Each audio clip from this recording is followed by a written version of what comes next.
میں لاہور سے گھر کی طرف آ رہا تھا کہ راستے میں چک نمبر 35 کے قریب میری ٹرین خراب ہو گئی۔ پوچھنے پر معلوم ہوا کہ گھنٹے بھر میں ٹھیک ہوگی۔ میں نیچے اتر کر ٹہل رہا تھا کہ ایک بوڑھا آدمی دوڑتا ہوا آیا اور کہنے لگا، آصف آصف بیٹا، اور مجھ سے لپٹ گیا۔ تو آ گیا نا بالے، جا پورے پنڈ کو بتا دے میرا پتر آ گیا ہے، میرا ویر آ گیا ہے۔ میں اپنے آپ کو چھڑانے کی کوشش کر رہا تھا کہ اتنے میں ایک اور آدمی دوڑا ہوا آیا اور مجھے چھڑاتے ہوئے بولا، چاچا یہ تیرا پتر نہیں ہے، یہ کوئی اور ہے۔ یہ سن کر بوڑھے کی گرفت ڈھیلی ہو گئی۔ اچھا یہ آصف نہیں ہے؟ وہ کھوئے ہوئے انداز میں بولا۔ معاف کرنا بابوجی، بیچارہ حالات کا ستایا ہوا ہے۔ اس شخص نے ہاتھ جوڑتے ہوئے کہا، اس کا نام خیر دین ہے، اس کا ایک ہی بیٹا ہے جس کا نام آصف ہے، وہ شہر میں رہتا ہے۔ چاچے نے اسے شہر پڑھنے بھیجا تھا، پڑھ لکھ کر نوکری کر لی اور اپنا گھر بھی وہیں بسا لیا اور اپنے باپ کو بالکل بھول گیا۔ آپ کے پاس آصف کا پتہ ہے؟ میں نے کچھ سوچتے ہوئے پوچھا۔ ہاں، اس کا ایک پرانا خط میرے پاس ہے، میں لاتا ہوں۔ وہ خط لایا تو اس پر لاہور کا کوئی پتہ لکھا ہوا تھا۔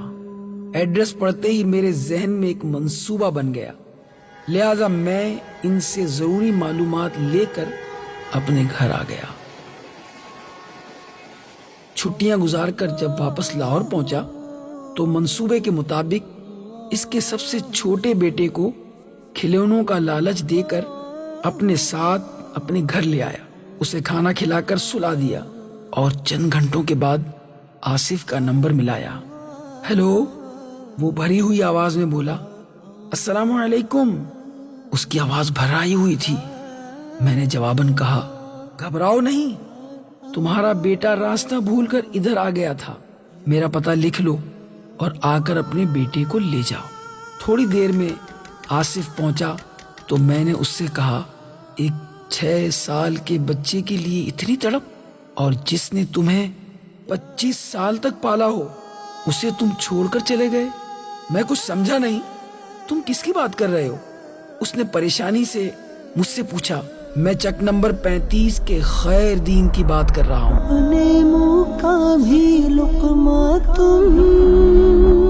جسے تم چھوڑ آئے ہو، کبھی خیال بھی کیا وہ زندہ ہے یا مر گیا؟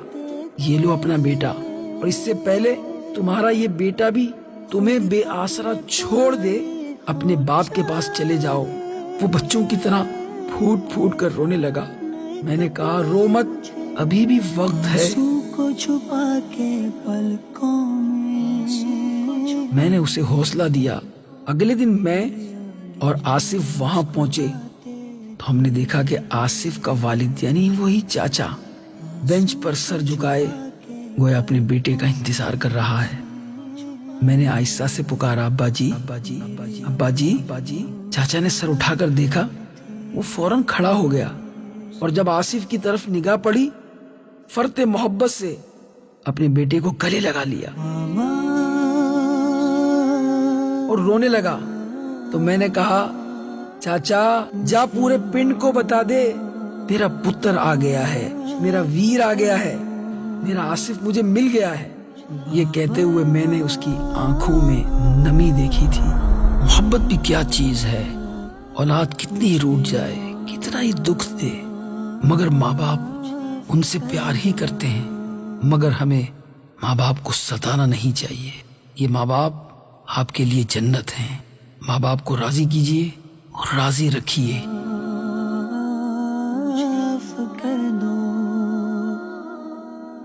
بابا